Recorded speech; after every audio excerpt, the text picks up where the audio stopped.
Construire un climat tropical, c'est construire avec lui, pas contre lui. Le climat tropical, ce n'est pas juste la chaleur, c'est aussi l'humidité, des pluies intenses et surtout le vent qu'on oublie très souvent.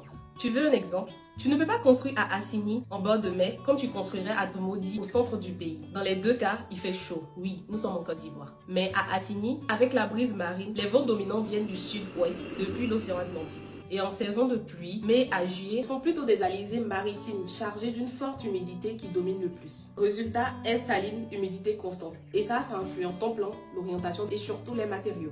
À Tomodi, c'est différent. Les vents secs viennent du nord-est, chargés par l'abattant, qui sont des vents secs poussiéreux venant du Sahara.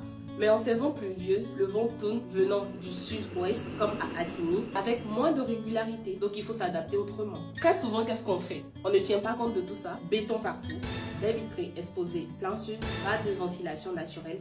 Et après, climatisation H24. Et on s'étonne que ce soit invivable.